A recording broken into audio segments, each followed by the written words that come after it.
This might take the videos posted here are for educational purpose only and if you should attempt to watch it and we will never take any responsibility for it. நண்பா இந்த வீடியோவில் இங்கே இருக்கக்கூடிய சீக்யூர் relay இது வந்துட்டு panel board ஸ்டார்டரோட யூனிட்டில் 2 base 3 base convert பண்ணுறதுக்காக அதாவது 2 பேஸாக 3 பேஸான்றதை சேஞ்ச் பண்ணக்கூடியது இந்த யூனிட் தான். இதை வந்துட்டு சீக்யூர் ரிலே அப்படின்னு சொல்லுவாங்க.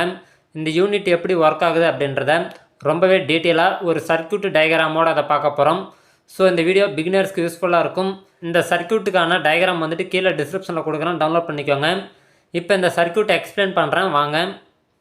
This video sponsored by Pymot. நாம் ரெகுலராக பயன்படுத்தக்கூடிய அனைத்து விதமான வீட்டு உபயோகப் பொருட்களையும் வீட்டில் இருந்தபடியே வாங்கிக்கலாம், எந்தவித கூடுதல் கட்டணமும் இல்லாமல். இந்த ஆப் நம்ம ப்ளே ஸ்டோரில் அவைலபிளாக இருக்குது, ட்ரை பண்ணி பாருங்கள். லிங்க் கீழே டிஸ்கிரிப்ஷனில் கொடுத்துருக்கேன். நண்பா இந்த சீக்யூர் ரிலே எப்படி வேலை செய்யுது அப்படின்றத உங்களுக்கு இந்த சீக்யூர் ரிலேவை வச்சே உங்களுக்கு வீடியோ நிறைய எக்ஸ்பிளைன் பண்ணியிருக்கேன். அதுக்கான லிங்க் கீழே டிஸ்கிரிப்ஷனில் கொடுக்குறேன், பார்த்து தெரிஞ்சுக்கோங்க. இந்த வீடியோவில் இந்த சர்க்யூட்டை வச்சு எப்படி வேலை செய்யுது அப்படின்றத உங்களுக்கு சிம்பிளாக சொல்லிடுறேன். அதாவது இது வந்துட்டு 4 போல் டெர்மினலு. இதில் பார்த்தீங்கன்னா RYB நியூட்ரல் 4 இன்புட்டு கொடுத்துருக்குறோம். அதாவது வரக்கூடிய 3 பேஸ் இன்புட்டு கூடுதலாக ஒரு நியூட்ரல் கொடுத்துருக்கோம். இந்த நியூட்ரல் எதுக்காக அப்படின்னா இந்த 12 வோல்ட் டிரான்ஸ்ஃபார்மருக்கு 230 வோல்ட் இன்புட்டு கொடுக்கணும், அதுக்காக ஒரு நியூட்ரல் யூஸ் பண்ணியிருக்கோம். RYB பேஸில் பி பேஸ் வந்துட்டு கட் ஆஃப் பேஸ்ன்னு சொல்லுவாங்க. இந்த கட் ஆஃப் பேஸ் பார்த்திங்க அப்படின்னா கீழ்த்திரையிலோட கீழ்ப்பகுதியில் கொடுக்கணும். அதுதான் பார்த்தீங்கன்னா பின் 6, 7 அப்படின்றத மென்ஷன் பண்ணியிருக்கேன். இந்த நம்பர் தெரியக்கூடிய இடத்துல ஒரு பின் இருக்குது அப்படின்றத நீங்கள் நினச்சிக்கோங்க. இந்த பின்னுன்றது ஸ்க்ரூ பண்ணுற மாதிரி உங்களுக்கு ஒரு லிங்க் இருக்கும், அதுதான் பின்னுன்றதை கணக்கு வச்சுக்கோங்க. இப்போ பார்த்தீங்கன்னா கட் ஆஃப் பேஸை டைரெக்டாக கொண்டு போய்ட்டு சீக்யூர் ரிலேவோட கீழ்ப்பகுதியில் வந்துட்டு நம்ம 6வது பின்னையும் 7வது பின்னையும் லிங்க் பண்ணுற மாதிரி கொடுக்குறோம். அப்படி கொடுக்குற பட்சத்தில் தான் உங்களுக்கு இது வந்துட்டு 25 ஆம்ஸ் வேலை செய்யும். இப்போ 7வது பின்னில் இருந்துட்டு ஒரு டெர்மினலை கொண்டு வந்துட்டு 12 வோல்ட் டிரான்ஸ்ஃபார்மருக்கு நம்ம இன்புட்டாக கொடுக்குறோம். அதே நேரத்தில் ஒரு நியூட்ரலையும் இன்புட்டாக கொடுக்குறோம். அப்படி கொடுக்குற பட்சத்தில் இந்த கட் ஆஃப் பேஸ்ன்னு சொல்லக்கூடிய வராத பேஸ் வந்துட்டு உங்களுக்கு லைன் வருது அப்படின்ற பட்சத்தில் டிரான்ஸ்ஃபார்மருக்கு பவர் வரும்.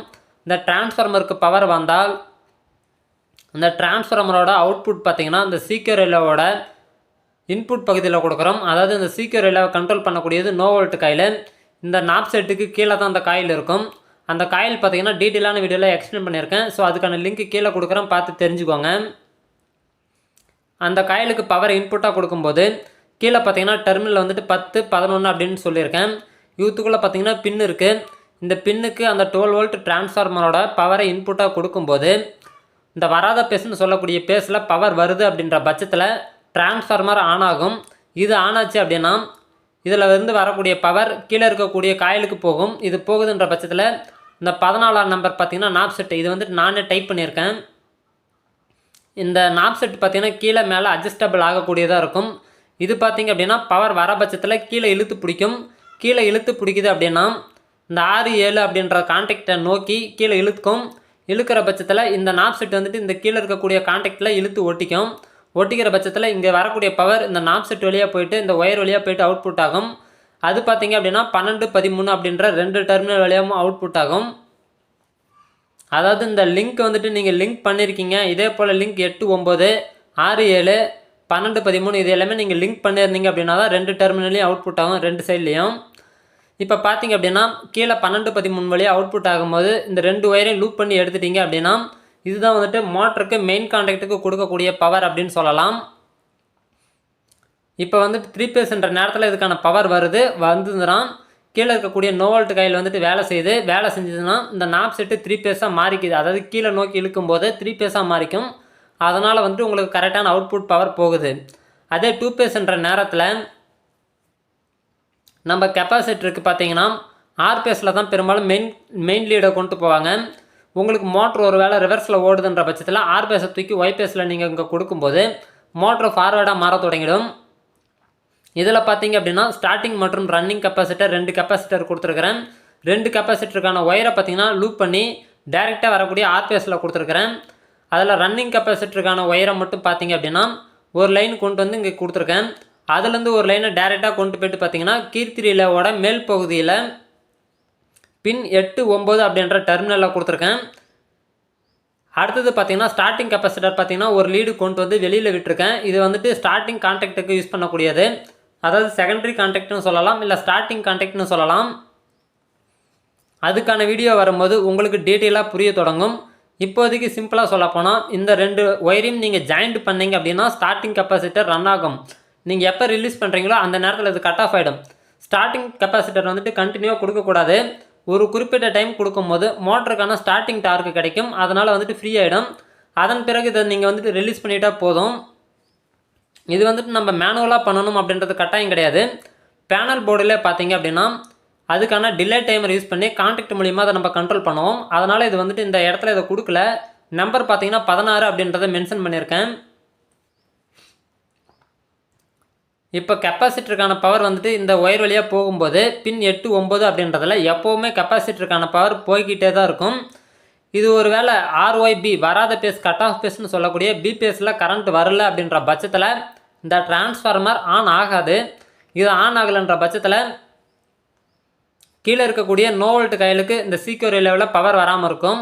அப்போ வந்துட்டு இந்த நாப் செட்டு எப்போவுமே இது வந்துட்டு மேல் நோக்கி தான் இருக்கும்.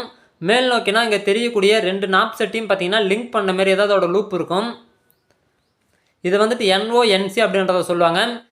இதை பற்றின டீட்டெயிலான வீடியோவும் கீழே டிஸ்கிரிப்ஷனில் கொடுக்குறேன், செக் பண்ணிக்கோங்க. இது எல்லாமே தெரியிற பட்சத்தில் தான் உங்களுக்கு ஒயரிங் செய்கிறது ரொம்பவே சுலபமாக இருக்கும். இப்போ பார்த்தீங்கன்னா மேலே இருக்கக்கூடிய நாப் செட்டு கூட இந்த பட்டை ரெண்டும் பார்த்தீங்கன்னா லிங்க் ஆகிட்டு இருக்கும். அப்படின்ற பட்சத்தில் 3 பேஸ் வரலை அப்படின்னா இந்த நாப் செட்டு கூட எப்போவுமே லிங்க்கில் இருக்கிறதுனால கெப்பாசிட்டருக்கான பவர் எப்போவுமே வந்துட்டு தான் இருக்கும். அப்போ இந்த நாப் செட் வழியாக இங்கேருந்து வரக்கூடிய ஒயரில் இந்த நாப் செட் வழியாக வந்து கரண்ட்டு இப்போ பார்த்தீங்கன்னா இந்த பட்டை வழியாக வந்து இந்த ஒயர் வழியாக போயிட்டு பின் 12, 13 அப்படின்றதால எப்பவும் போல் ரெகுலராக அவுட்புட் ஆகும். அப்படி அவுட்புட் ஆகிறத பார்த்தீங்கன்னா நீங்கள் எப்பவும் போல் அந்த மெயின் கான்டாக்ட்டுக்கே நீங்கள் கொடுத்து ரன் பண்ணலாம். அதே போல் இந்த 17வது நம்பர் கொடுத்துருக்கக்கூடிய இடத்துல நீங்கள் வந்துட்டு டிரான்ஸ்ஃபார்மர்லேருந்து யூஸ் பண்ணக்கூடிய கரண்ட் வந்துட்டு டேரெக்டாக பியூர் டிசியாக வராது. அதில் வந்துட்டு ஏசியும் மிக்ஸ் ஆகிட்டு தான் இருக்கும். ஸோ அதை நீங்கள் ஃபில்ட்ரு பண்ணுற பட்சத்தில் தான் இங்கே வந்துட்டு எந்தவித வைப்ரேஷனும் இருக்காது. அதே நேரத்தில் இந்த சீக்யூர் ரிலே நல்லா ஃபங்க்ஷன் ஆகும். இதுக்கான செட்டிங், அதாவது ஃபில்ட்ரு டயோடு இந்த செட்டிங் எல்லாம் எப்படி நம்ம போடுறது, பியூர் டிசியை எப்படி கன்வெர்ட் பண்ணுறது அப்படின்ற டீட்டெயிலான வீடியோ அடுத்தடுத்து வரக்கூடிய வீடியோஸில் கொடுத்துட்டே இருக்கேன். ஸோ கண்டினியூவாக நம்ம சேனலை வாட்ச் பண்ணுற பட்சத்தில் நீங்கள் இந்த பேனல் போர்டு ஸ்டார்டர் ஆகட்டும், இல்லை ஏசி மோட்டர் ஆகட்டும், A to Z repair and ரீவைண்டிங்கை நீங்கள் முழுசாக தெரிஞ்சுக்க முடியும். இதுக்கு நீங்கள் செய்ய வேண்டியது நம்ம சேனலை ஃபாலோ பண்ணால் போதுமானது. இந்த சர்க்யூட் டயக்ராமை கீழே இருக்கக்கூடிய டிஸ்கிரிப்ஷனில் கொடுக்குறேன். இந்த சர்க்யூட் டயக்ராமை லேண்ட்ஸ்கேப் மற்றும் போர்ட்ரேட் 2 விதத்தில் கொடுக்குறேன். உங்களுக்கு எந்த இது பயனுள்ளதாக இருக்கும் அப்படின்றத நீங்கள் பார்த்து முடிவு பண்ணி டவுன்லோட் பண்ணிக்கோங்க. ஃப்யூச்சர் அப்டேட்டுக்கு சேனலை தொடர்ந்து ஃபாலோ பண்ணிவிட்டு கீழே இருக்கக்கூடிய டெலகிராம் குரூப்பில் ஜாயின் பண்ணிக்கோங்க. நம்ம கம்யூனிட்டியை ஒன்று சேர்க்குற விதத்தில் குரூப் உருவாக்கியிருக்கேன். ஸோ பலரும் பல விதத்தில் பயன்பெறலாம். மீண்டும் ஒரு நல்ல வீடியோவில் சந்திப்போம். நன்றி நண்பா.